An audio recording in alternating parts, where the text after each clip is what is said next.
हमारे खुदावंद यीशु की अंजील मुकद्दस मत्ती के मुताबिक उसका 8वां बाब 18 से 22 आयत तक। एक दिन जब यीशु ने बहुत बड़ा हजूम अपने चौगिर्द देखा तो पार चलने का हुक्म दिया, और एक फकीर ने पास आकर उससे कहा, ए उस्ताद, जहाँ कहीं तू जाएगा मैं तेरे पीछे चलूँगा। तो यीशु ने उससे कहा कि लोमड़ियों के लिए मांदे और आसमान के परिंदों के लिए घोंसले हैं, लेकिन अपने इंसान के लिए जगह नहीं जहाँ अपना सर भी रखे। किसी और ने जो शागिर्दों में से था उससे कहा, ए खुदावंद, मुझे इजाज़त दे कि पहले जाकर अपने बाप को दफन करूं। मगर यीशु ने कहा, तू मेरे पीछे हो ले और मुर्दों को अपने मुर्दे दफन करने दे। पाक कलाम के पढ़े और सुने जाने पर खुदावंद की बरकत हो, खुदा का शुक्र हो। अजीज दोस्तों, यीशु कुफरनहूम से गलील की झील को पार करके मशरिक की तरफ जाने की तैयारियां कर रहा था कि इतने में एक फ़कीर जिसे अपने आप पर बहुत एतमाद और मान था आगे बढ़ा और वादा करने लगा कि जहाँ कहीं तू जाएगा मैं तेरे पीछे चलूँगा। मसीह के जवाब ने उसे चैलेंज किया कि पहले कीमत का हिसाब लगा लें, क्योंकि ये खुद इनकारी की ज़िंदगी है। लोमड़ियों के भट्ट होते हैं और हवा के परिंदों के घोंसले, मगर इब्ने इंसान के लिए सर धरने की भी जगह नहीं।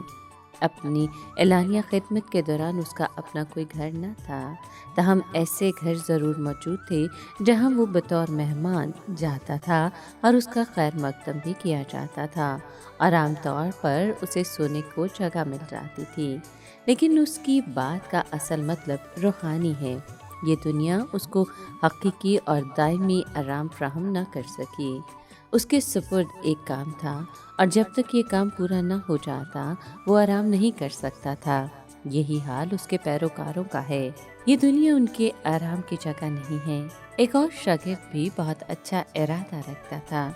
उसने भी यीशु की पैरवी करने की ख्वाहिश जाहिर की, लेकिन उसके नज़दीक एक काम था जो मसीह के पीछे हो लेने पर सबकत रखता था।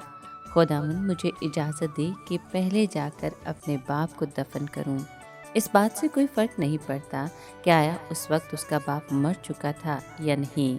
बुनियादी मसला तो मुतज़ाद अल्फाज से ज़ाहिर होता है कि खुदावंद, मुझे पहले।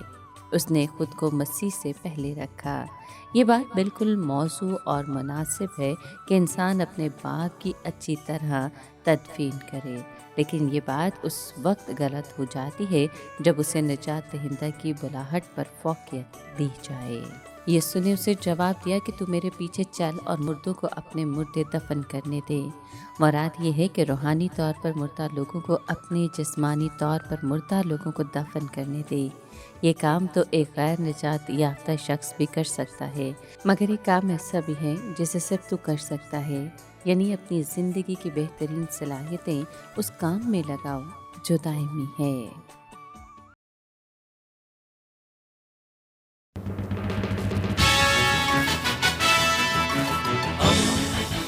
दोस्ती का पैगंबर, रेडियो वेरितास एशिया।